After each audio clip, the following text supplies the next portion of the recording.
There are places out there in the world that are special. Places that feel just a twinge more real than the rest. Spots on the planet where the smells, the wind, the light all jumble together into one steady stream of cosmic calm that allows you to block out the chaos of the outside world. My pond was one of those places. It wasn't really a pond. It was an old man-made reservoir in the middle of the woods back from the communist era. But if I didn't tell you, you probably wouldn't know. Reeds grew on the edge of the bank, and schools of fish squirmed through the water, and the pond was tucked away in the middle of a forest. The reservoir, or pond, or whatever you want to call it, was my calm little center of the universe. I was a young man when I first stumbled upon that magical place. Russian tanks had just rolled in through the borders to provide brotherly assistance against our attempts to democratize the country.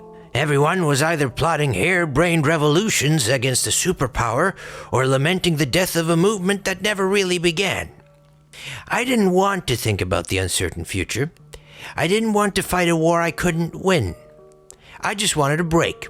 So I walked. I walked out of my crummy apartment, out of the anxious city, past construction sites for those concrete monstrosities that would adorn the edges of our capital, and into the quiet forest.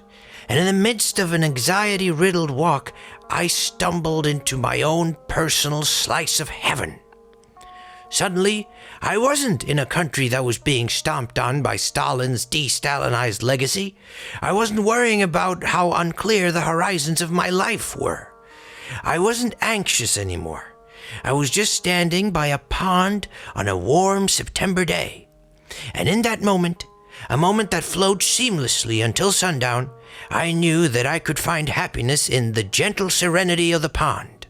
There was a run-down wooden cottage right next to the concrete control room of the reservoir, and I knew I had to have it. It took nearly a decade of work. Paychecks in totalitarian states are barely enough to survive on, and the concept of private ownership without family contacts tends to be a bit hairy. But with enough effort and a helping of palm grease, I reached my goal. I became the sole owner of the wooden cottage. The pond would be a steady, soothing balm on my soul whenever life out in the real world got too difficult to manage. Now, I would get visitors every couple of years, men who carried no badges but spoke with this authority of someone who performs disappearance magic tricks. They asked me about my political views, about whether I had any connections to capitalist imperialists who might be interested in tainting our great nation's water supplies, and a variety of other nonsense that only a state security agent would ask about. I kept my head low, no information, no affiliation, no plans. And over the years, they found problems bigger than me. Human rights were violated, charters were signed, protesters were beaten, and finally the regime fell. I celebrated that democratic plot from my youth coming into fruition by working a couple of more years at my day job and then retiring to live in my little cabin in the woods. I've never been one for fishing, but an afternoon thought about the pond being overpopulated manifested itself into a fishing rod purchase a couple of weeks later. Fishing then became a part of the charm of the place. I'd just lean back on the grass, grab a beer, and grow old waiting for something to nibble on the bait. The 90s were very kind to me, but then the joggers came. The city was starting to expand. Past the concrete monstrosities of the Soviet-era housing projects, new, shiny pieces of equally jarring modern architecture started to grow. They all somehow managed to use the English word living in their names or carried some vaguely Italian moniker. The people that lived in the newly constructed homes came over to my pond to jog, to walk their annoying dogs, to barbecue. There was even talk of opening a waterside pub next to the pond. I tolerated them for years. If there weren't any children around and the dogs kept their distance and the joggers weren't wheezing like idiots, I could have my peace. But then, they all disappeared. I am a cynical old man, but I wouldn't celebrate a global health crisis. I will, however, say that I didn't mind the newfound peace that the pandemic brought to me. Every couple of days, youth volunteers would come and drop off some supplies for me as part of this senior aid program, and all I had to do was not come into contact with them. It didn't take long for me to get used to my new role of a face mask wearing hermit, and if things had stayed the same, I wouldn't have anything to complain about. But they didn't. It happened around 2 weeks after the lockdown measures were announced. I was just sitting on the riverbank enjoying the gentle chirping of the far-off birds, watching the water shimmer in the autumn breeze, and then I felt it. An almost palpable rush of energy went through my head as if something was squirming around my brain looking for a sensitive nerve. Questions started drifting through my mind. Has anyone ever truly seen me as a human being? What will I leave behind for future generations to look at? Am I ready to come eye to eye with death, or do I have regrets? I could see doors, 100 locked doors that could have led to a family, to a legacy, to a life that the pond couldn't offer. I stubbed out the idea as soon as it reared its horns. I'm pushing 80, I wasn't going to waste my time on things I couldn't do anything about. The line tightened. I grabbed my rod and started reeling. The catch ended up being a pathetic little thing. After watching it flop on the line for a bit, I took it off the hook and chucked it back into the water. For a couple of minutes, I just sat there, enjoying the warmth of the sun, taking in the smell of the forest, when I suddenly heard the voice. "Get out," it said, ringing through my head. There was a weak screechiness to it, as if whatever power was beaming it into my head was struggling.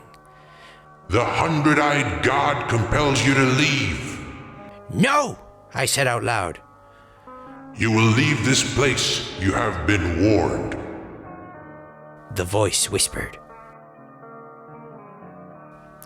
Well, this is probably what going senile feels like, I thought to myself, and continued to lay on the grass. Sure, knowing that my mind was going was not a pleasant thought, but being by that peaceful water soothed those worried thoughts out of my head. What will be, I thought. As long as I have my pond, I am content.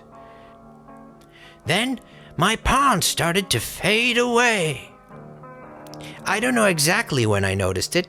You see, life after retirement has been just one long fishing trip for me. But it must have been within the same week of hearing that voice in my head. The voice didn't come back, but something about the pond had changed. It was still as calm as ever, but something was wrong about it. Instead of floating thoughtlessly in the serene energy of the water, I was constantly searching for that one thing that was unusual, for the thing that was missing. I walked through the tree line and found a couple of stumps. It looked as if someone had chopped down a handful of trees while I was sleeping, but it didn't really bother me none. We were in the middle of a forest. There were plenty of trees. The missing wood wasn't what was troubling me. There was something wrong about the pond itself. I was in the middle of reeling in a fish. This was a big one, probably one of those grossly oversized carp that tend to get hungry for hooks around autumn. Yet as I stood up with the rod to get a better grip, I noticed something. There was a large amount of mud at the edge of the water. The pond was being drained. Someone was trying to bleed out my paradise. When I first bought the cottage, the concrete shack that held the controls to the reservoir was just that, a faceless slab of concrete that no one touched. During the revolution, a couple of kids that weren't brave enough to spray paint things in front of the riot police came out to the reservoir and wrote various slogans on the concrete chunk. "Love and truth shall be victorious," the scribbles read 30 years later. Beneath them was a banged-up metal door. It was open, but it wasn't meant to be open. There was dust all over the floor. The footsteps were easy to follow. They led directly towards the main water valve. Someone had been tampering with the drainage of the pond. The valve was rusty as all hell, but with a tired creak, it returned back to its position.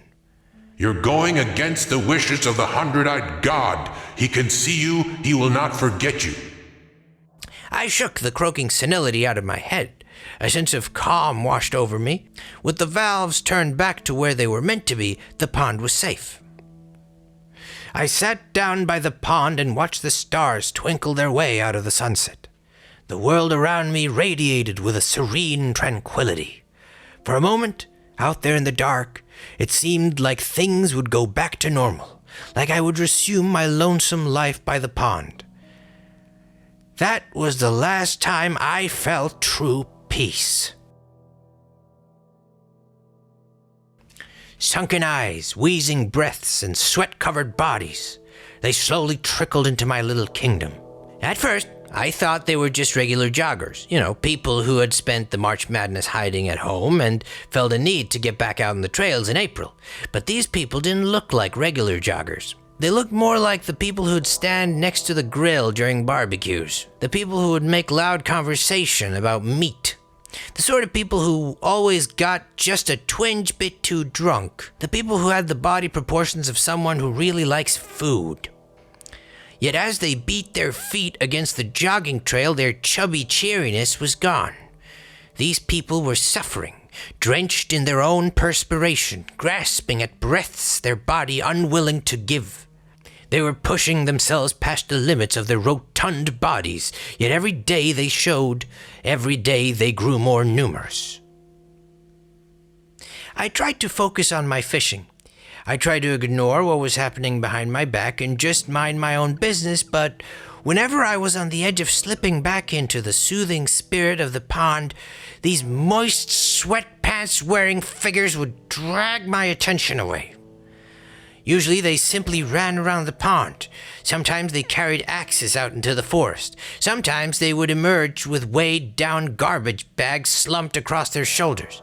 Regardless of what they were doing, however, they kept their eyes locked on me. Those cursed runners were watching me. Wow, this is a chill spot. A voice next to me casually remarked. For a split second, I thought that it was just my mind playing tricks on me again, but it wasn't. A couple meters away from me was a girl who couldn't have been more than 17. She had her face mask pulled down to her chin so that she could puff on her hand-rolled cigarette. Her green eyes burrowed into me. "Yeah," I grunted, looking for a way out of the conversation. Talking to teens is always trouble, but the absurdity of the joggers got to me. "You know what all these sweaty people want?" I asked. A wheezing man stumbled by us with a heavy garbage bag over his back.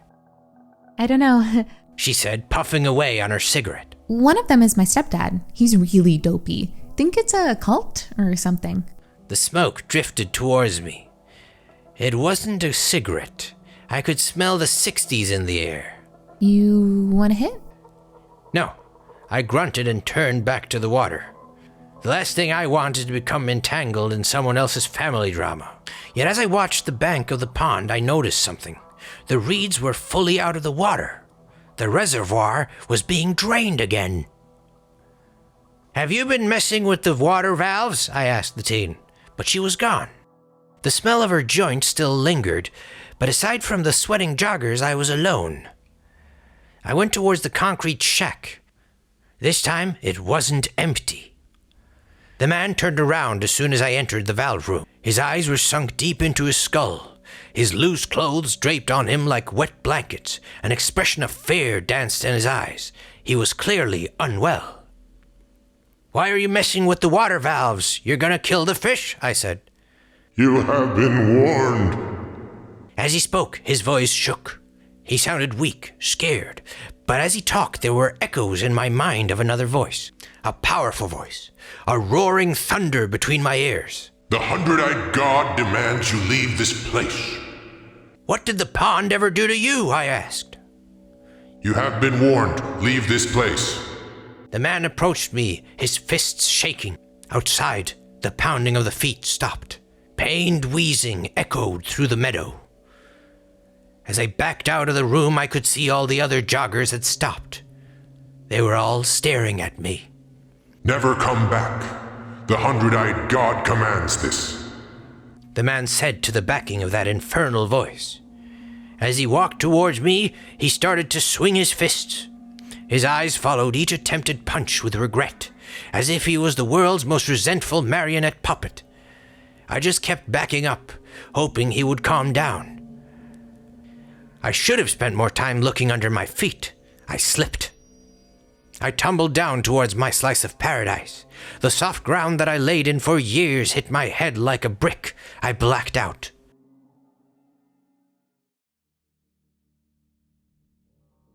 I woke up in the hospital with a fractured skull. Apparently, someone called an ambulance after they'd found me sprawled out before the entrance to the Ochita living complex. The hazmat-looking nurses told me I was lucky. At my age, most head injuries were fatal. The hospital would keep me around for the evening, and then I would be free to go back to my cottage. I don't know how my body ended up so far away from the pond. I don't know what those strange joggers wanted. I don't know whether that voice that I heard in my head was a product of my senility or something much darker. The only thing that I know with complete certainty is that there's something wrong with my pond. There's an untraceable pain in my chest, as if something that I loved has died, as if my call to being has been wiped from existence. I hope that I'm wrong, but a shimmer in my heart tells me my pond has been turned into something much less peaceful. As I sit here writing this post, I'm trying to stay calm, trying to remember how it felt to sit by those reeds and let life pass me by. But instead, I keep on drifting over to the window. Even with the city's bright lights bleeding out into the sky, I can see the stars. There are thousands of them, shining brighter than they ever were before. Out there in the forest by my pond, they must be so much brighter. It's as if the stars are waiting for something, as if they are 1,000 sentient eyes watching us.